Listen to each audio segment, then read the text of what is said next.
It is not easy to guide a lost soul back to the mortal realm. The whispers of death are sweet and alluring. If your determination wavers, you will succumb and be forever ensnared by the netherworld's grasp. Please consider this a one-time exception. I will do everything in my power for the Flame Chase journey. And for your life, the only life I can save.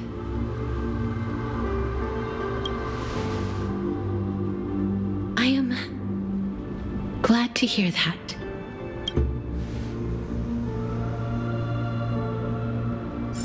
Over here!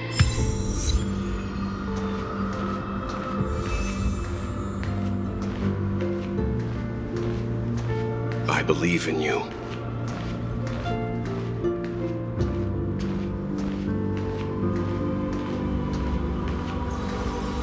Don't go.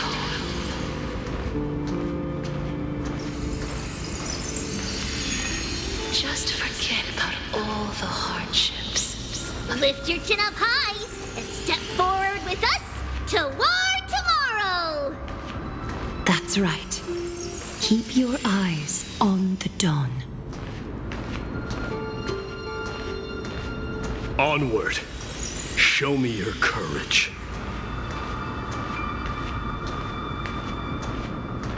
Partner, we shall become heroes together.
All of this is proof that you once lived. Your soul, your memories, the years you've journeyed through, and the path they revealed, leading you back home. So, continue onward. Do not stop moving forward, and do not let her sacrifice and the support of all who have stood by you be in vain. Over here, friend! Take my hand. Let's go home.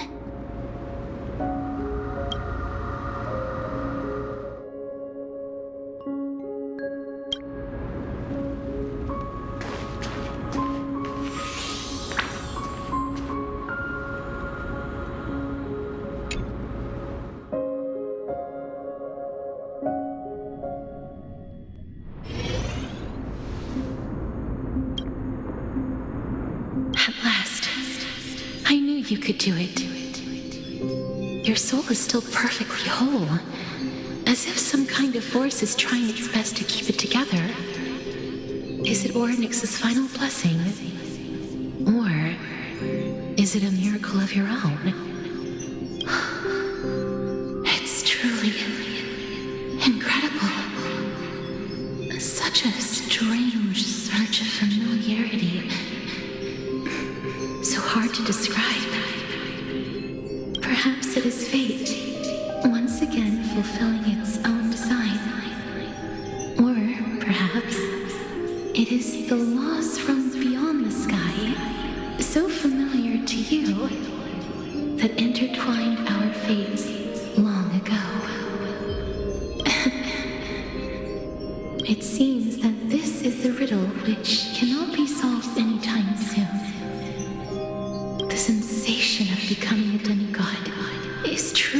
wondrous. It's as if the river of souls is winding its way through the depths of my spirit, transforming with each breath into a fine rain that nourishes the world. Do you recall that prophecy? At the end of the sea of flowers, the souls of the living shall warm thy fingertips, and after an embrace, there shall be eternal separation. I promised you that I would do everything in my power to give it another meaning. Now, as I stand as a demigod and destiny draws to a close, I can finally end it in a way that is as beautiful as it deserves. The wish I once sought but could never grasp is now within reach. In this brand new world, every blooming life will lift its arms in celebration and recount the profound meaning of this very instant. Every touch, every embrace we share will never again be an ice-cold loss. They will radiate with an intense warmth, sowing love far and wide throughout the land.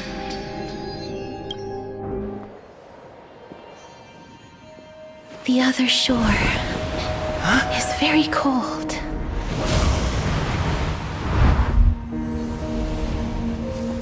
May I borrow your warmth one last time? Thank you for fulfilling this wish of mine. The place I'll be going to is what humans call the Land of Sorrows. But with this heartbeat and the residual heat of this embrace, I shall turn the nether realm into a gentle place of rest.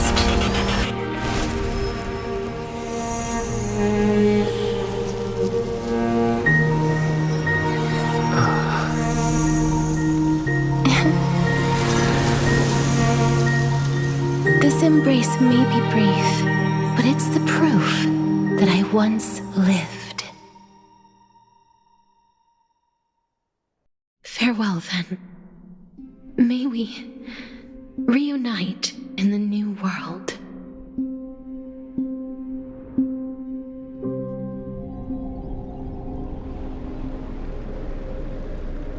That grand and absurd performance was what you've been seeking your whole life?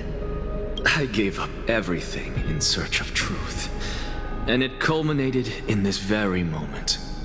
You, on the other hand, performed as I expected. You did not hesitate when you saw the chance to attain power. It's as if you... Crave power, like a fly craves rot. Those are your words, not mine. But what you said at the end, did you already know what I had planned for Thainan? I may have lost an eye, but my vision is clearer than anyone else. You've nearly exhausted your humanity. You're no different from my current state as a walking corpse. That's true. I've long since burned to ash over the past 1,000 years. Only he is capable of unleashing a raging fire that rivals our final great enemy, Aquila. So, this is our last chance. How about we let go of the bad blood between us? May I resonate with your core flame, Aglaya? Please do. That's impossible. To persist with your soul thinned to such an extent. You're insane. Just as you fight to lug your corpse onward to complete your unfinished goals, I have my own reasons for doing this. Until Thainan grows into his position as the prophesied leader, I must continue to lead everyone on the flame chase journey. I must keep inching forward, even if only as an empty shell. I've long predicted this was the case, but I didn't think you'd already lost so much. We would have avoided so many misunderstandings if you and I had just spoken this candidly before. But casting aside our ideological differences, there is one thing you and I agree on. Finan. Yes. He was born to be a hero. He understands the hearts of the people, and I can confidently say he is a far better leader than you. Only he is capable of fulfilling your mission. Sadly, he is a man cursed by Nestia. But by my estimates, his horribly elaborate sense of style should not impede Aranova. Congratulations are in order. We found common ground at the very end of our destined paths. When you put it that way, it makes me want to take back what I said. Glaya, we're back! Come welcome our great hero reborn from the ashes. I hope he didn't hear your earlier assessment. It wouldn't be the first time I criticized him. A man should be aware of his own shortcomings.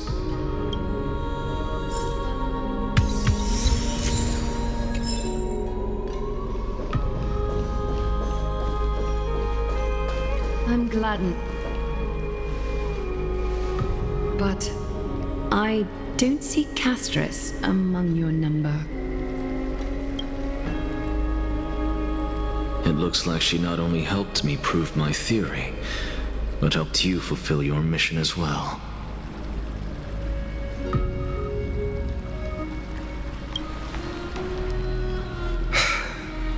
I agree.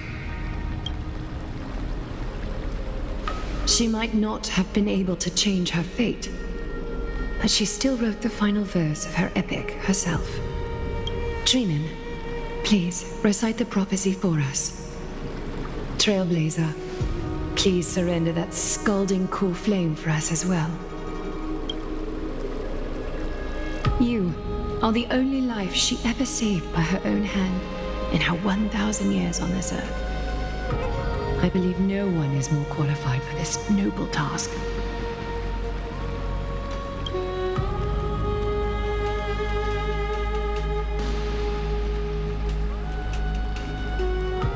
O gods who have returned, and gods who are still watching, today we bring you a soul laid bare. The Hand of Shadow, Thanatos, remembered their name from the past. From daylight they came, and to their fragrant dwelling they return, to walk now among your ranks. And there was one who joined hands with the Titan, a traveler risen from the dead and reborn among mortal kind.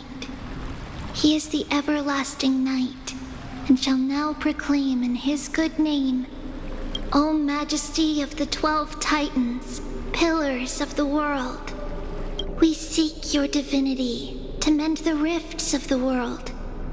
Fill our bodies with blood of gold till we wither in willing service to the prophecy. Step forward, trailblazer from beyond the sky, and together with us, surrender the core flame and carve their star into the sky.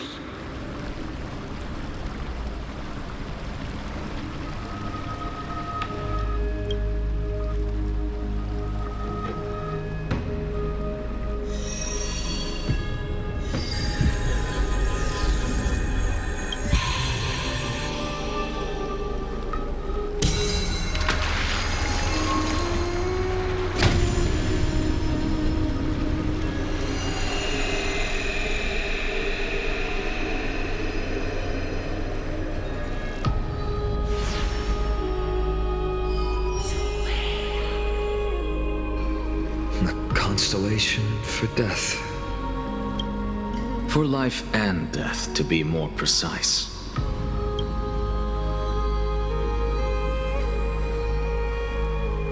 Look, it's...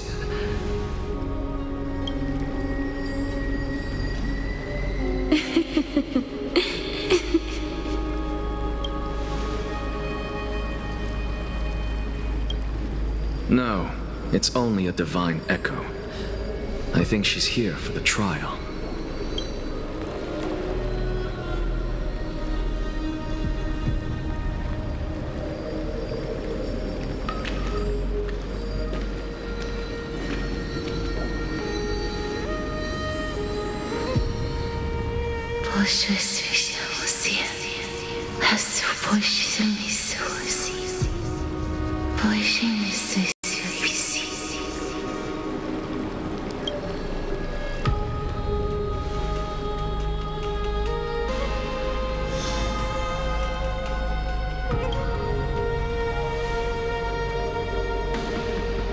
What did she say? That's the language of the Titans. Castorice. No. The Titan. They said, I have illuminated the cold shadow of death. Onwards. For your path to the future is bright and its flame eternal.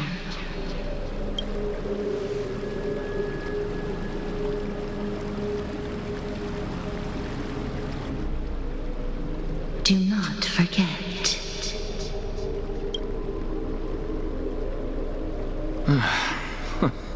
She made quite a scene.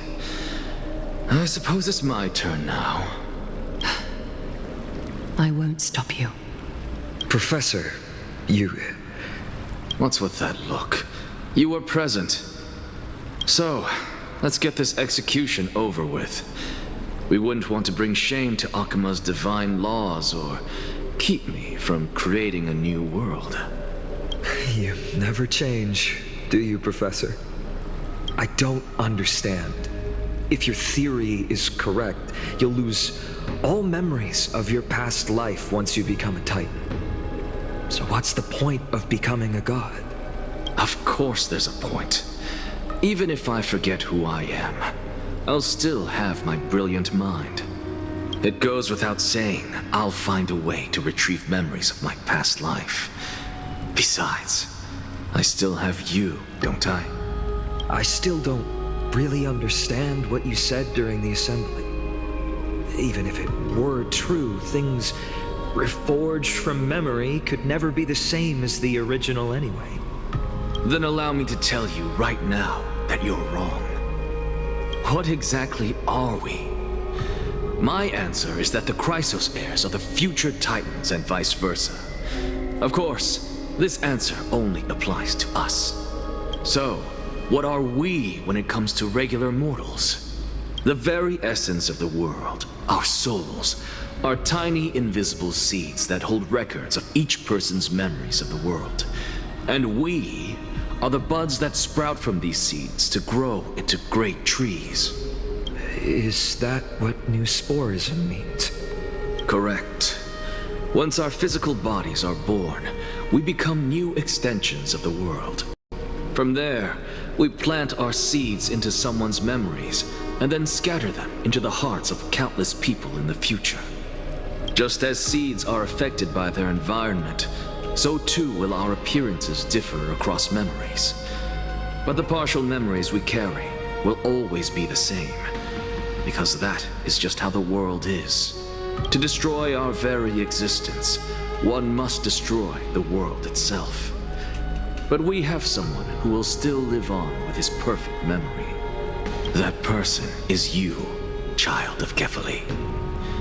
This is what it means to be the world-bearing Titan. So, carry everything of this world and live on. Don't disappoint those most precious to you. Don't disappoint Lady Goldweaver. And especially, don't bring dishonor to my theory. Anaxa, I swear to you, I'll lead everyone to our reunion in the new world. Good. That is all I have to say. Farewell, everyone. May we meet again in the next life. Farewell, great performer. May Circes safeguard your thoughts.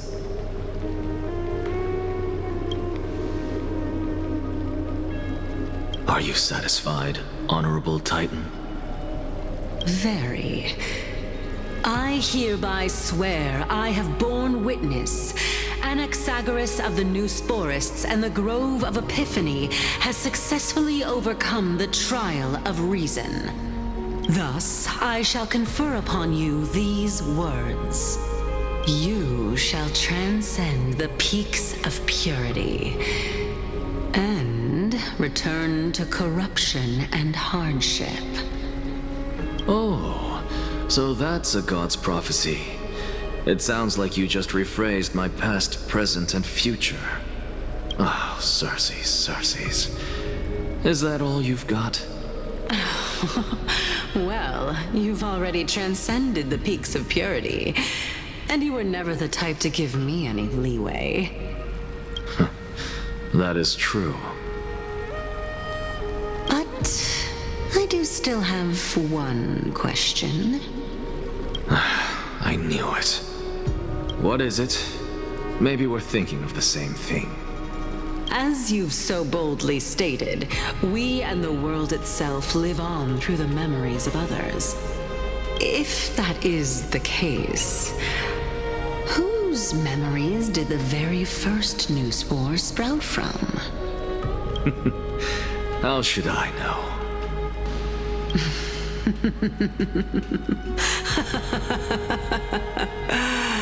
Oh my.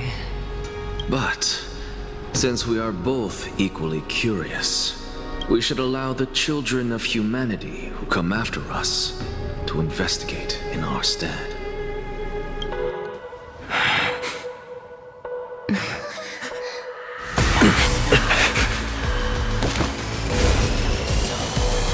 Rejoice, Circes. I sow the seeds of suspicion in the new world with your soul! And now, the objective is complete. That is all.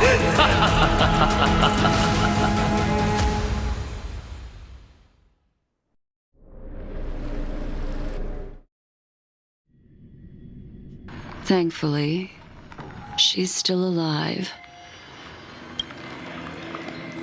Was March 7th also in this condition when she was first rescued by the Express?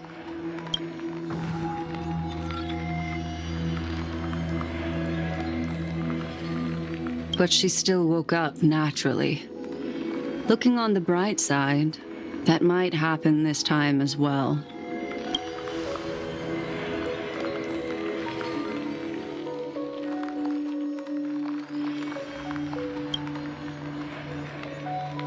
I do not have conclusive evidence, but judging by her current condition, perhaps March 7th's memories have been hijacked. Think about it, Miss Himiko. What will happen when someone loses their ability to remember?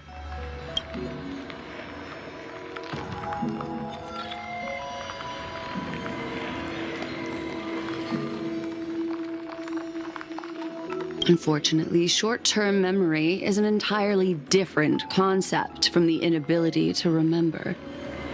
Perhaps it is difficult for you to imagine, but an individual who has lost their ability to remember turns into nothingness. The belief of the Garden is that everything in this universe can be interpreted through memories. This is the driving force behind the continuance of this path. The past is made up of memoria, while the future is a possibility that will eventually be converted to memoria.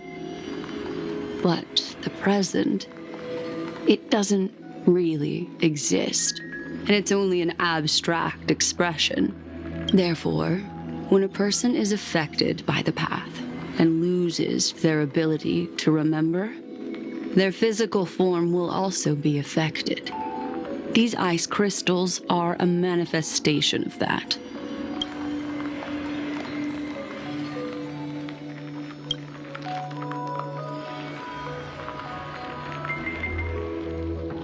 Is Miss Himiko suspicious of me?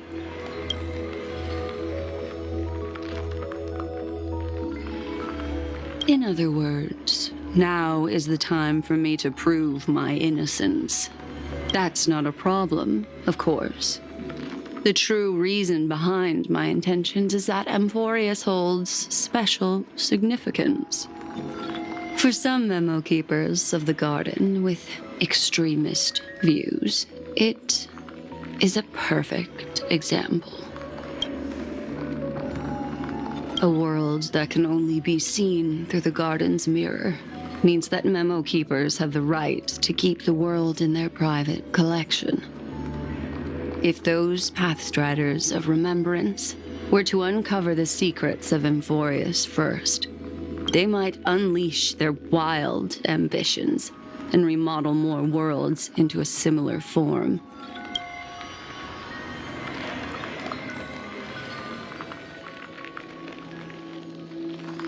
I chose to remain quiet before, because I did not want to involve you in the garden's internal conflicts.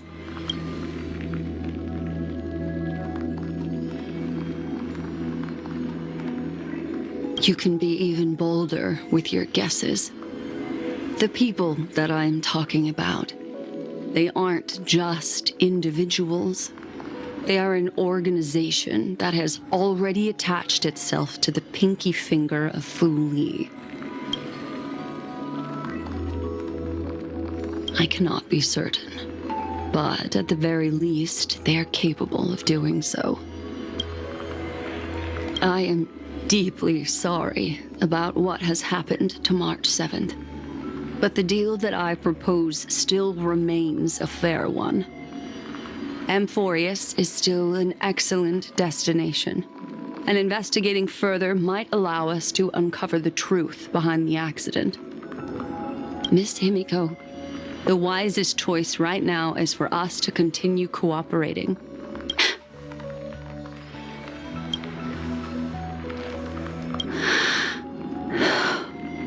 Let me take back a part of what I said just now, Miss Himiko. Although we indeed struck a deal, it seems like I have involved you in some unforeseen danger. Please accept my deepest apologies.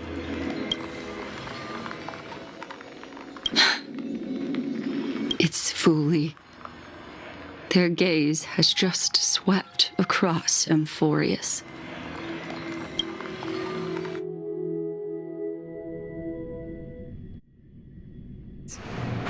How interesting. I never expected a mere memo snatcher to be actually hiding so much inside her head. What's even more interesting is that the word Amphorius has appeared in her subconscious. This lady seems to be having fun. Is she usually like this? It's hard to explain. What are you two whispering about? Has it not occurred to you that I can hear everything clearly? Oh, please pardon me, Madam Herta. Would you mind sharing with us what you've discovered? The ones who need help are the Astral Express. You will have to put up with my methods, even if they are rather unconventional. Let's get back to the topic. By using the fourth mirror, I rummaged through the brain of this memo snatcher and learned a good deal. Not only does this person know of Amphorius, but there are also many memo keepers who are interested in the place. I searched through her consciousness and found the following terms: the Eternal Land, the Rejected Land, and the private collection of the Garden of Recollection. It seems like Miss Black Swan is indeed hiding some things from us. Since I'm not able to find any useful clues from the outside, why don't I personally visit this mysterious Amphorius? You're planning to head to Amphorius yourself? Yes, but not in the flesh like you all foolishly did. See these Herta mirrors? With them, I can project my data spirit entity to any corner of the cosmos through spatial warps, without even needing to leave my room. But of course, these corners of the cosmos must be within the coverage zone of inter-astral peace communications. After all, this is collaborative technology. I see. you do seem like the more indoor type. Although that star zone is not within the network of the IPC, the Express itself can serve as a signal station. Come, give me the astral chart coordinates. Then, sit back and enjoy the show.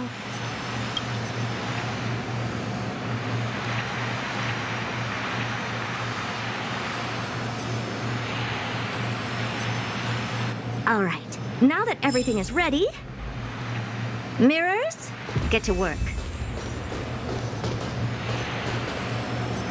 Thank you, Madam Herta.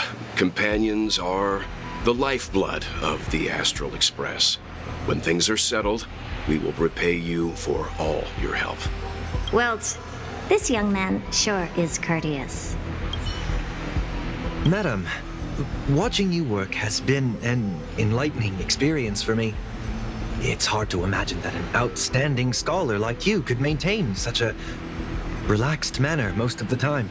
Your calm and collected nature is truly a trait that I should learn. This brat.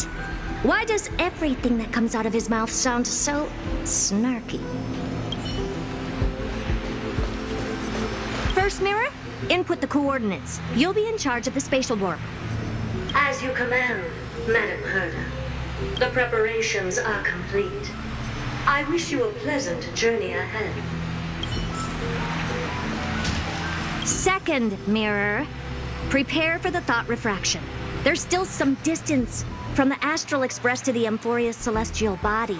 You're in charge of sending me over.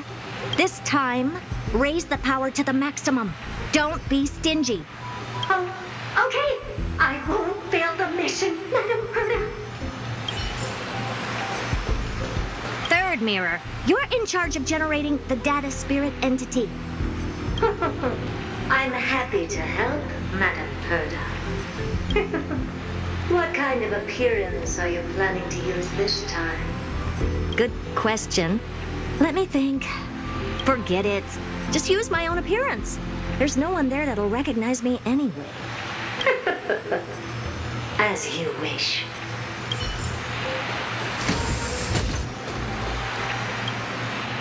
Preparation of the data spirit entity complete. Thought refraction at max power. Excellent. The first mirror. Let's get going. Have a safe trip, Madam Herta. May your journey yield good results. Coordinates input complete. Preparing to activate spatial warp. Destination, unknown celestial body. Amphoria's. Spatial warp countdown. 5, 4, 3, 2, 1. Warp activated. Oh! So that's Amphoria's? Its appearance is, well, sure is unique. Second mirror. Prepare for thought refraction. It's time to send me in. All right. Please read the safety protocols carefully. Can't you hurry up? Yes, ma'am.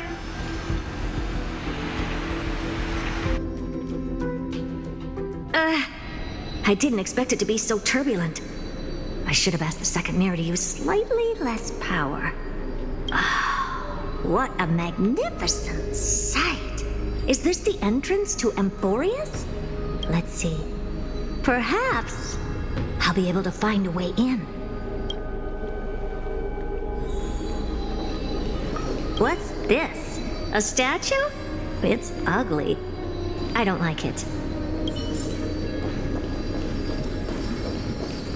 Oh, I finally found your traces. How esteemed must you be for the great Herta to come out personally? When we return, get ready to become free labor for the simulated universe for the rest of your lives. What's this? How creepy. Oh, it moves? Who are you trying to scare? It's either a projection or a fake. There doesn't seem to be much to take note of. Now then, how am I going to get into Amphoria's? My deepest apologies, esteemed lady. I'm afraid that you cannot proceed further. Who's there? Your visit, although not part of my calculations, is a pleasant surprise. It's a pity that the preparations are not yet in place to receive you with the hospitality that someone of your status deserves. Are you not going to answer my question? Who are you? I have many identities, and I'm going to have even more in the future. But if you just need a form of address, you can use my common alias, Lycurgus. Lygus. All right, Lygus. But you can't possibly think that I'm just asking for a name, can you? Regrettably, I do not have the authority to share more information. However, standards are always flexible. While not violating the ultimate agreement, I'm able to disclose this piece of information. As you thought, this is the entrance to Amphorius. Now, please, kindly turn back. Amphorius is not a world that you should be involved with, regardless of what kind of magnificent achievements you have accomplished. This place will not open its doors so easily. You seem to understand me very well. Then you should know that I have no reason to listen to you. Your reaction is completely within my calculations. Despite my long years as a watcher, it seems like my assessment of human nature still remains accurate. From you, I'm able to sense a beautiful desire for knowledge. But my answer remains unchanged. Madam, it is with the utmost goodwill that I suggest you return to where you came from. Let's assume for a second that I'm not so well-mannered, and that I insist on uncovering the secrets hidden behind you, Mr. Lygus. How do you plan to dispel this notion of mine? Within the scope of the ultimate agreement, there are 178,244 logic chains at my disposal to convince you. After filtering through them, I have determined that I only require 3 to attain the results that I desire. Oh? I'm all ears. First, for reasons that cannot be disclosed, Amphorius is a completely isolated celestial body. Apart from me, no one else will be able to help you enter. That's not a good argument. Second, if your plan is, as you've alluded to previously, to force me into cooperating by showing hostility, do know that, just like you, I have basked in the gaze of the erudition. I stake my honor and assure you that, in the worst-case scenario, our mutual destruction will be inevitable. Oh? No wonder I couldn't find a back door. When I did a scan of our surroundings, the safety protocols on you are comparable to Screwy's. How interesting. I assume that you still wish to hear the third logic chain? Of course. Why wouldn't I? Third, even if you exhaust all your means and find a way to break through, you will surely give up once you understand the consequences of your actions. After all, throughout your long life, as much as you'd hate to admit, your conscience has played a crucial role. What a brazen robot. You think that you can actually understand me through your paltry calculations? But since you put it that way, why don't you tell me what these consequences will be? It concerns the third path that is entangled with Amphorius. A path that you and your friends still very much lack understanding of. The destruction. So, if you ignore my warnings and persist in your ways, you will break the shackles of a Lord Ravager. And when that happens, their fury will engulf the cosmos.